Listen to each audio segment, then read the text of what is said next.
आप क्या पूछना चाहेंगे? सबसे पहले तो ये चीज़ पूछना चाहता हूँ मैं आपसे कि रफ़ी साहब आपके कौन थे? मेरे फादर इन लॉ, ससुर थे। जी।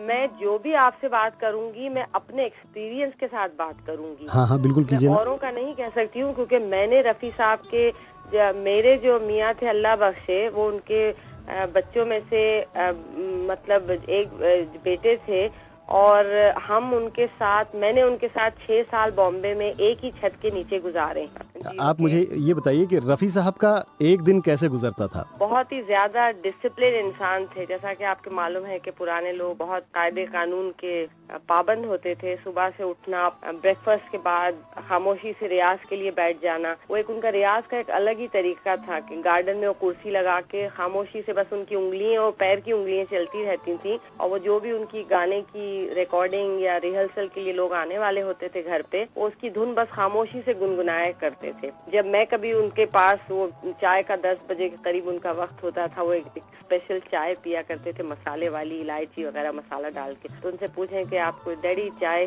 तो इशारे में ही के हाथ से, कि मतलब वो डिस्टर्ब नहीं होना चाहते थे, तो इशारे में ही कह देते थे कि हाँ ले आओ।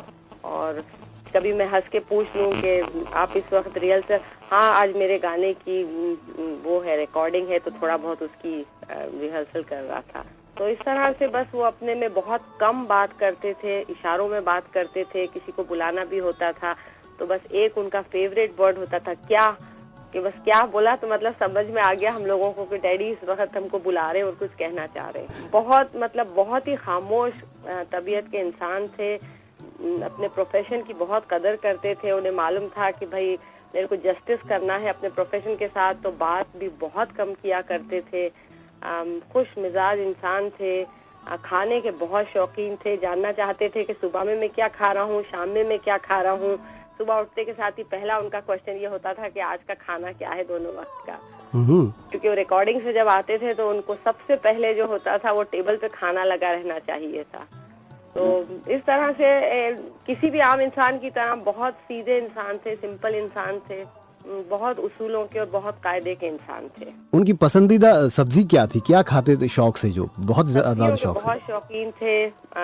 उनका रोज का जो खाने होते थे, दाल गोश्त, पालक गोश्त, आलू गोश्त, टिपिकल जो जिसको आप कह लें पंजाबी खाना होता है, इस किस्म के खाने पसंद किया करते थे। लेकिन हर तरह का खाना खाते थे। मीठा बहुत पसंद था रफ़ी साहब को? मीठा बहुत पसंद था, लेकिन अनफॉर्चुनेटली हमेशा हमें डैडी को टोकना पड़ता था कि डैडी आपको सिर्फ इतना ही अलाउड है, क्योंकि उनको डायबिटीज थी। तो मांगते जरूर थे कि थोड़ा सा मुझे चखा दो, थोड़ा सा दे दो, लेकिन खाते जरूर थे फिर भी वो। कहते थे, मजाक करते थे, हंसते थे, कहते थे सुन्नत पूरी कर लूं। आय हाय हाय हाय। यास्मीन जी, आपको कैसा लगता है जब रफ़ी साहब की आवाज़ रेडियो या टेलीविज़न से बस ऐसी ही बेसाख्ता सुनाई देती है कभी तो? हम तो बचपन से उनके गाने सुन सुन के, मतलब एक जमाना में अपना आपको बता रही हूँ कि जब हम स्कूल में होते थे और हमको उस जमाने में इतना अलाउड नहीं था मूवीज देखना या गाने सुनना, या बहुत रिस्ट्रिक्शन था इन चीजों के साथ। लेकिन एक प्रोग्राम हमको अलाउ किया जाता था जो उस जमाने में बिनाका गीत माला आता था, जिसमें 16 सॉन्ग्स होते थे मेरे ख्याल से। और कभी कभी तो ऐसा होता था कि शायद वो 14 या 15 गाने उनके डुएट मिला के सारे डैडी के ही होते थे, और हम रेडियो के पास कान लगा के बैठे रहते थे और गाने सुनते थे कि मतलब इतना ज्यादा हमारे को क्रेज था उनकी आवाज का और उनके गानों का। और वो जो स्कूल में कंपटीशन होते और आमतौर पे लड़कियां जो हैं वो फीमेल सिंगर के गाने गाती हैं कि भाई, और हमारा ये आलम था कि हम रफी साहब के गाने पसंद करते थे। और बचपन में कंपटीशन में हम लोग आते थे, वो उस जमाने में गाना था हैप्पी बर्थडे टू यू और फिरकी वाली तू कल फिर आना। उनकी आवाज की हम कॉपी किया करते थे। वाह वाह वाह। अब प्रोफेशन वाइज अगर देखा जाए तो रफ़ी साहब के खानदान से कोई भी शख्स ऐसा नहीं है जो आगे। प्रोफेशन के बारे में नहीं, प्रोफेशन तो रफी साहब ने कभी ऐसा चाहा नहीं कि मुझे किसी को मतलब अपने बाद एज ए सिंगर ही खड़ा करना है या बनाना है। क्यों? एक दो बार मतलब एज ए फैमिली मेंबर मैंने पर्सनल सवाल किए थे कि डैडी आप नहीं चाहेंगे कि आपके बाद कोई, कहते हैं कि ये बनाने से कोई आप किसी को सिंगर या आप किसी को आर्टिस्ट नहीं बना सकते हैं। कहते थे बड़े खामोशी से मुस्कुरा के कहते थे, ये दुआएं हैं जो मेरा पीछा कर रही हैं।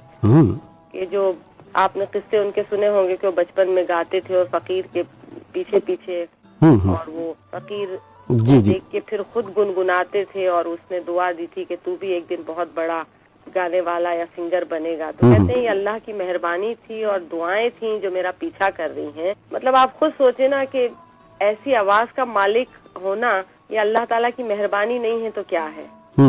इतना परफेक्शन होना आवाज में और इतनी मिठास होना। और गाने का ताल्लुक वो हमेशा कहते थे कि आवाज से है।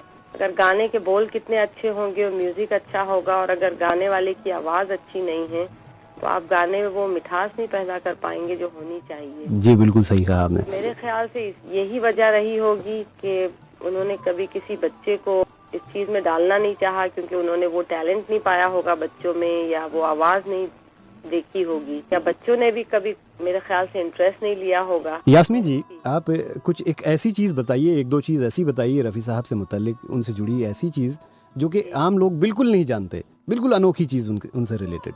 अनोखी चीज बताऊं आपको जो आपने ऑब्जर्व की? जो मैंने ऑब्जर्व करी, अब वो मेरे ख्याल से सारी दुनिया ही उनके बारे में जानती है और ऐसे ऐसे फैन है। जब हम ईमेल वगैरह पे पढ़ते हैं तो ताज्जुब होता है कि जो बातें हम नहीं जानते वो लोग जानते हैं। फिर भी कोई बात तो ऐसी होगी जो आपके जहन में है अब तक के? ये मैं आपको एक किस्सा बताती हूँ। ये 75-76 का किस्सा है ये। जी बोले। जब मैं बॉम्बे में हुआ करती थी तो वहाँ इंदौर में एक मजार है, नहारशाह वली करके, खजराना करके एक गांव है उसमें। जी जी। वहाँ मेरे जो मामू हैं वो इंतजामिया कमेटी के मेंबर हुआ करते थे। तो उन्होंने मुझसे रिक्वेस्ट करी कि क्या अच्छा हो कि रफ़ी साहब यहाँ आके 2-4 नातें गा के चले जाएं। तो मैंने कहा आउट ऑफ क्वेश्चन, मतलब वो तो ऐसे कभी आते नहीं हैं और गाते नहीं हैं तो बड़ा मुश्किल होगा। तो मैंने ऐसी बातों बातों में कह दिया कि डैड मेरे मामू की ख्वाहिश है कि आप यहाँ पर आए मजार के ऊपर और रात में यहाँ पर बड़े बड़े कव्वाल आते हैं, फंक्शन होता है। तो कहने लगे कि चलो बिस्मिल्लाह, तुमने मेरे से पहली बार कोई बात कही है तो चलो। तो खैर वो वहाँ पर आ गए इंदौर में और जब वो बात करी गई वहाँ के जो भी क्या कहते हैं इंदौर में कलेक्टर वगैरह से और उनसे कि भाई यहाँ रफ़ी साहब भी, तो वो कलेक्टर और कमिश्नर वहाँ के पुलिस और सब आ गए। कहने लगे आप लोग क्या बात कर रहे हैं, आप तो रफ़ी साहब को ऐसे ले रहे हैं जैसे रफ़ी साहब कोई बहुत मामूली इंसान है कि आपने कह दिया और रफ़ी साहब आके 1-2 नाते गा के चले जाएंगे। ये खबर आग की तरह फैलेगी और कहाँ कहाँ से लोग यहाँ जमा हो जाएंगे और हमें इंतजाम करना मुश्किल हो जाएगा यहाँ पर।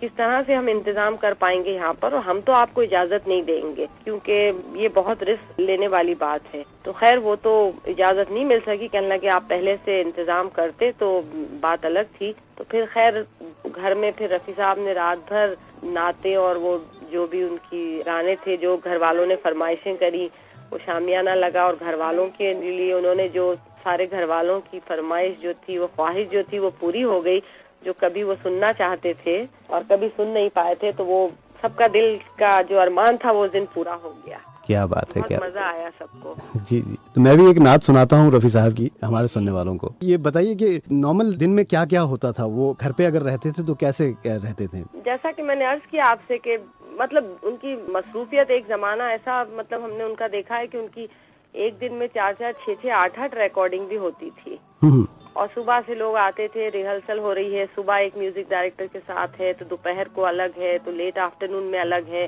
तो शाम को अलग है। तो बहुत ही मतलब उनका हेक्टिक पूरा दिन होता था।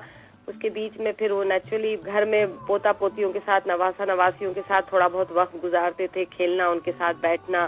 फिर मैं या मेरे हस्बैंड उनके साथ बैठ जाते थे आके, तो बताते थे कि आज मेरी किस तरह से रिकॉर्डिंग हुई, आज मुझे ये गाना पसंद आया, बहुत अच्छा गाना बनाया गया है, बहुत अच्छा म्यूजिक दिया गया है। इस तरह से जैसा उनका मतलब आमतौर पे लोग घर में गुजारते हैं और अपने साथ साथ में अपने प्रोफेशन की भी बातें करते थे। अच्छा ये बताइए कि किसी भी गीत की कामयाबी रफ़ी साहब कैसे सेलिब्रेट करते थे घर में? बहुत मुस्कुराते हुए घर में एंट्री होती थी। पहला लफ्ज होता था उनका, आज दिल खुश हो गया, आज दिल खुश हो गया, बहुत ही अच्छा गाना बनाया गया है, मेरे मतलब का गाना था। तो कोई ऐसा पर्टिकुलर गाना याद आता है जब आपको?